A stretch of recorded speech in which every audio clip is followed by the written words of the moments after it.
What is up, players? It's WarbossTae up in this mug. If you want to get your Khorne Bloodbound Blood Warriors champion up to this standard, this tabletop standard, then check out this video. If you just want to have someone painting along with you, getting some progress done on your miniatures, then I'm glad to be that person. Let's hang out and paint together this Bloodbound Blood Warrior champion. Colors I've used are down below in the description. We're going to start with priming the model using Mephiston Red.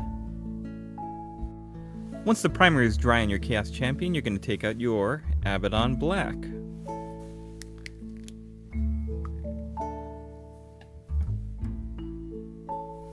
going to start by painting the boots.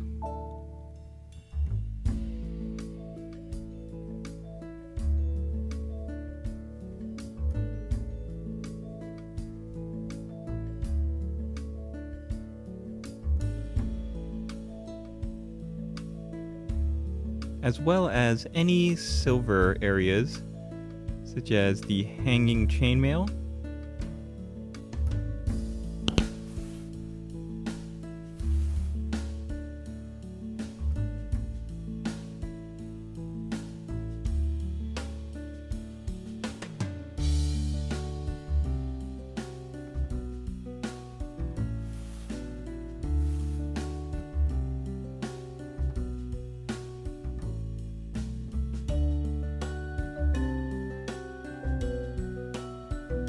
and the chainmail in the back as well as the front. On your other Khorne Blood Warriors, you're going to have lots of chainmail hanging from the arms. Looks like this guy only has this little bit in the front here. You're also going to be painting black the top knot.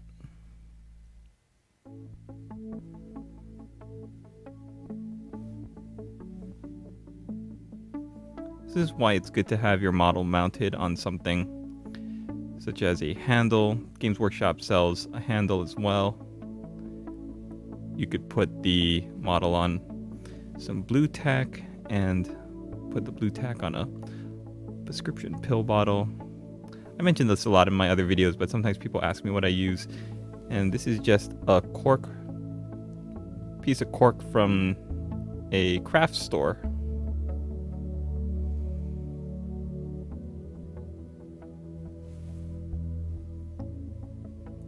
It's okay if it's not exactly perfect, because the silver of the axe is going to be painted Leadbelcher in a little bit, as well as the underside of his spiky fist. We're going to paint that in black as well.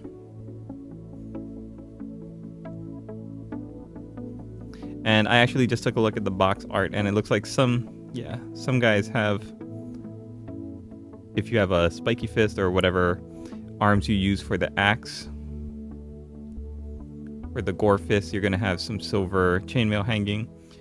So you can just use it there. It looks like the arms that I chose didn't have that.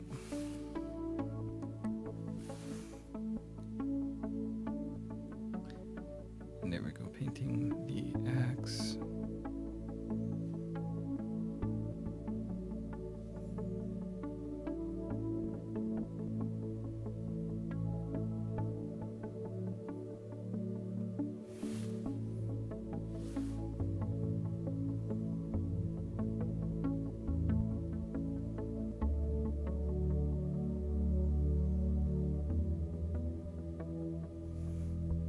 I also like to just paint the base as well at this point,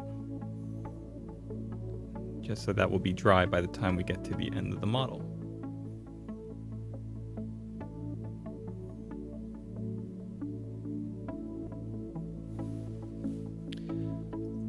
Okay, while that dries, we're going to get onto the skin. And for the skin, we're going to be using Rakarth Flesh. Igor! Yes, master. Rakarth Flesh. Here you are, master. Good man, Igor. I'm not a man, sir. Good Crypt Ghoul. Thank you, master. Alright, it's a little too much.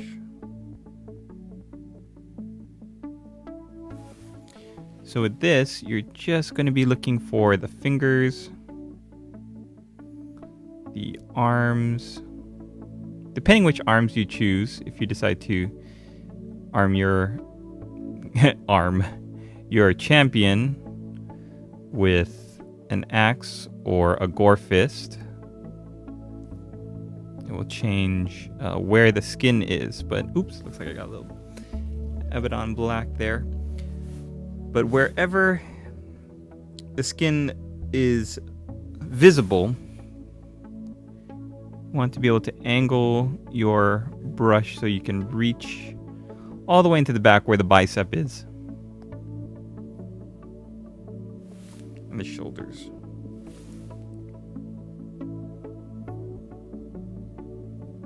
Rakarth Flesh is a great paint. It's very thick and it will cover real nicely. You don't have to worry about doing too many layers if you're doing more than one. The only trick with it is because it's so dense, you're going to need to give it a little bit more time to dry. That's why I'm doing it now, because we're going to be using a lot of time on painting the gold trim next, and then we're going to get to the silver.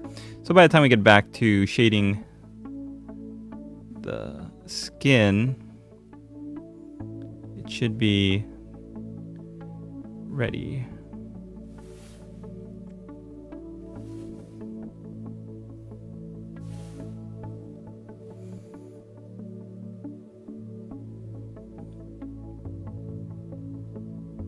You don't want too much on your brush. You want to make sure you thin your paint down by using it on a wet palette, and maybe even adding a little bit of water or Lamian medium, just so it doesn't go down straight from the pot so heavy.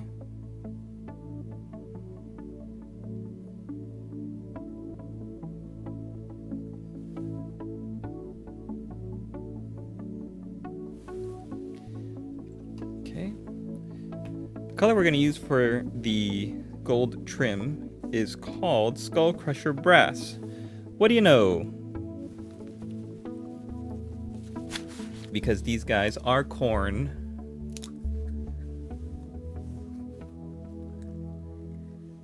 What's funny is that in the end, we're going to be using Liberator Gold for the extreme highlights on the gold. So I like the yellow of Liberator Gold a little bit more than this Skullcrusher Brass. Now the trick with this is you don't want to be messy, but you don't want to go back and fix any mistakes.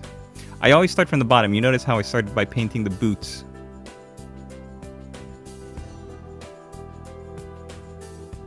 I work my way up. It's easier for me visually to chart out my model. And I think I forgot to paint. Yeah, I forgot there's a little bit of chainmail around the back of his torso area. So I'm going to come back with the Abaddon Gold, or Abaddon Black rather.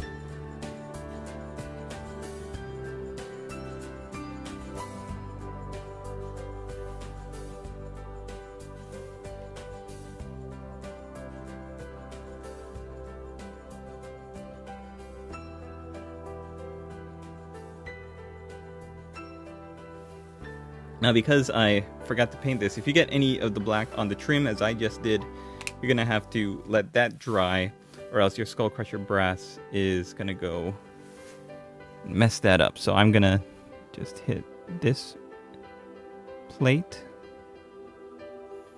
Then I'm going to work up to the torso. Yeah, if you get any of this gold on the red of the armor, then just keep going. Don't look back.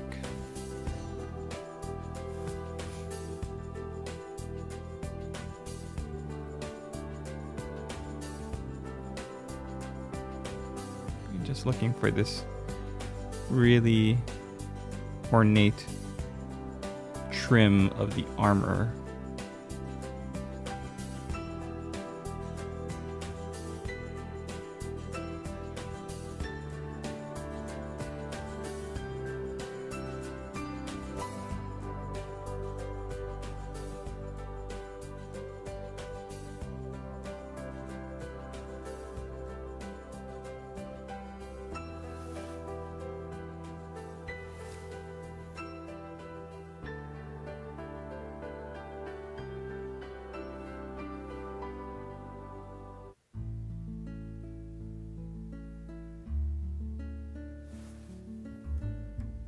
I don't think any other tutorial you watch is going to be like this one, because I did not build his arm correctly. I think he's supposed to have a piece to the front of his arm there that... Did I just forget to build it, or did I run out of that front bit? If you look at my unboxing and review video for how to build up these Blood Warriors, they all have two halves to their arms. I don't know why this guy is missing his front bit.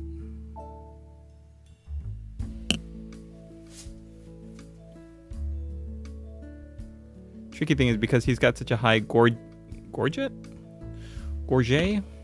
you want to make sure you are able to reach the front part of it with the gold paint there.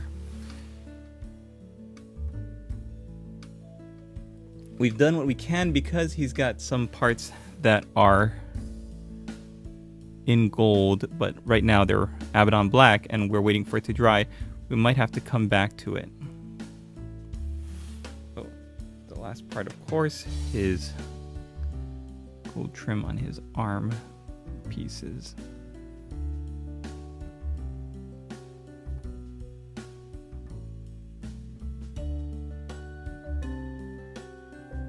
The biggest thing I want to stress is that you don't go back if you get a little bit of paint on the red.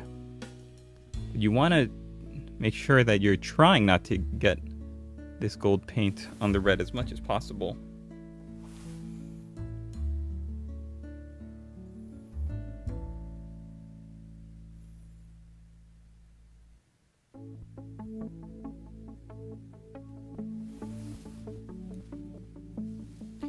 Okay, there's also some gold trim on the axe. That's going to need to wait a little bit. And there's a little bit of gold. Well, we're going to paint the majority of the spiky fist in gold. Got a little bit of black paint in this little hole, so I'm going to clean that out.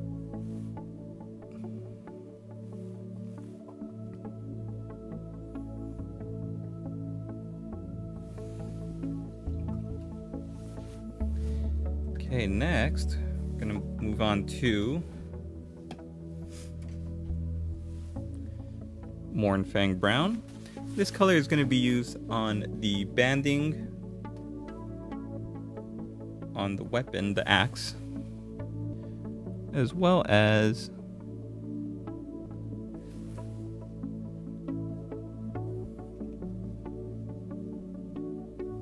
his belt.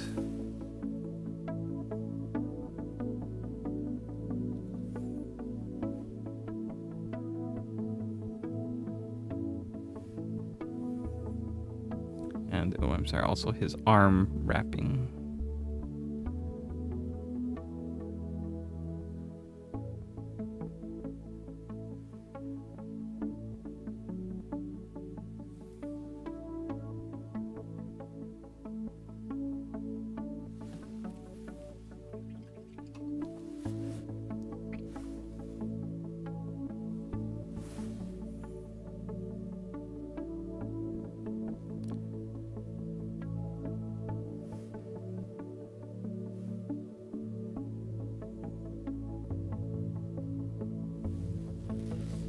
After having had some time to dry, it looks like we're ready to go back in, and we're ready to pick out some pieces of the model that were left unpainted because they were already covered in Abaddon Black that needed to dry.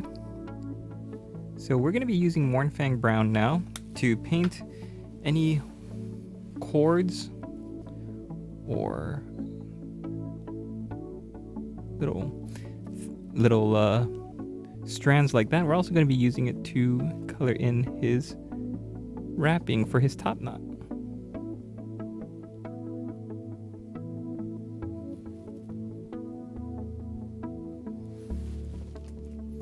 Once that's done, we're going to take our Skullcrusher Brass one more time. And remember, depending on what you are armed for, what your champion is armed for, you can copy the color scheme that you're going to be using for your axe, if he's dual wielding, or if he's got one gore fist like this, then obviously you use the gore fist coloring. So we're just going to paint over the entire gore fist, even if you're going to eventually paint some of these spikes silver, which we're going to do at the outset. We're just going to paint the whole thing in Skullcrusher Brass.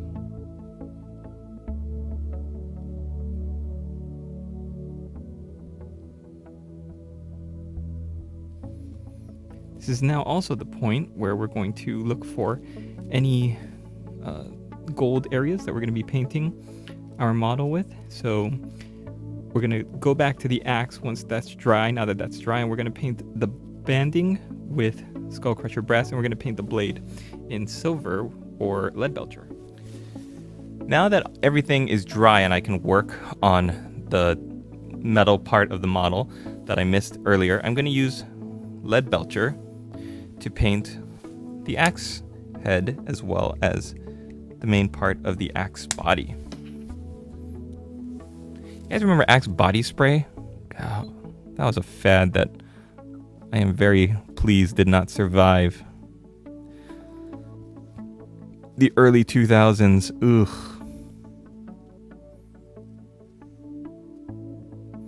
So I'm painting the head of the weapon, the main part, as well as the area there and the back.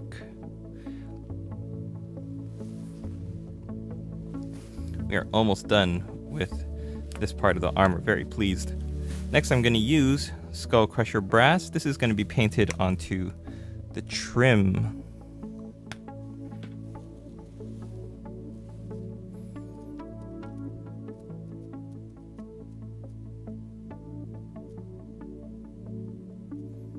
Yeah, it looks like I'm going to have to go back with some more Leadbelcher. It looks a little too watery.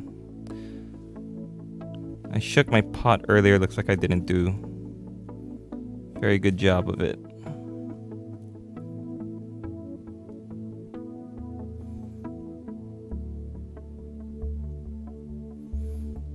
We hit front and back. Also any rings like that.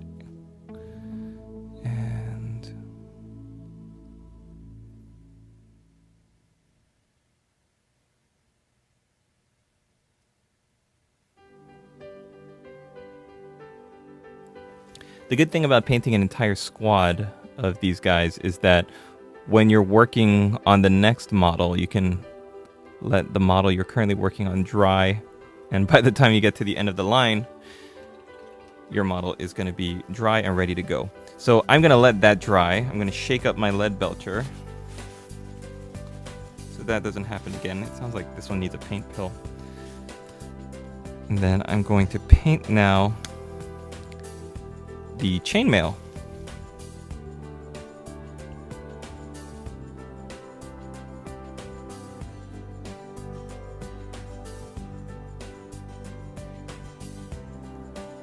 So front facing areas of the chainmail, like the outer parts here. Don't forget you've got the torso, the back part of his torso here.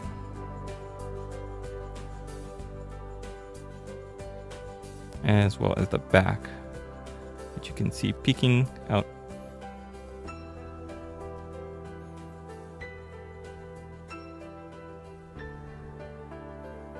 Just gonna clean up his axe head here.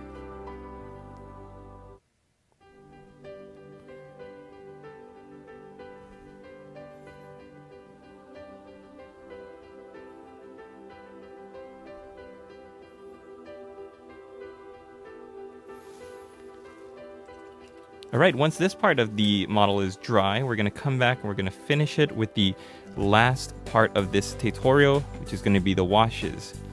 So you're going to want to get your Agrax Earthshade and your Reikland Fleshshade on deck and ready to go for the final part of this video. All right, we're going to start with our Agrax Earthshade first. After giving your pot a nice shake, you're going to be applying it all over the model.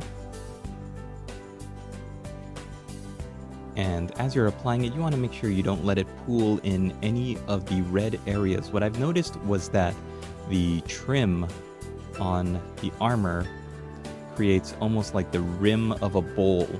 So if your wash tends to get dragged down because of gravity or the way you're holding the model, it might pool in those red armor areas, and when that happens, they just dry there.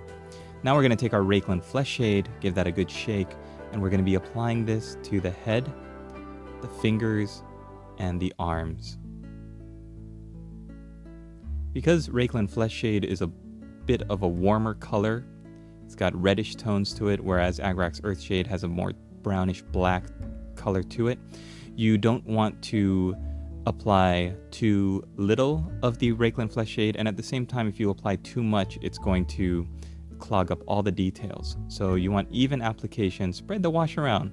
Let it seep into all of the areas and the different parts of the model where the plastic meets other surfaces and other textures. Then it'll very nicely pool and form some really good shadows without getting too crazy. So I just want to say thank you guys for joining me. This is really the last step of this video. In my next video, I'm going to be painting up this same model to bring up the highlights and add those technical effects such as the verdigris, the shining silver on the gold paint, and just really bringing up this model so that it looks like a Chaos Champion right at the head of the unit. We want this guy to really draw the eye, not only because he's got that high top knot and his open exposed face, but also because we're going to give him a terrific paint job. As we wrap up the video here, I'm going to do a little turnaround. We're going to see the model, and you want to take a look as the paint is still wet. As the wash is still wet, you want to take a look and spin the model around, and then if you see anything pooling, unsightly areas in any part of the model, you just take your brush and spread it around. That is going to do it for the champion. Thumbs up. And once we give the model some time to dry, he is ready to go on the tabletop. I added a rim of black paint around the edge of the base there, but he is pretty much done, ready to be spray varnished, unless you want to take him up to the high tabletop standard. If you do, please join me for that video. Hope to see you then. Latest, players.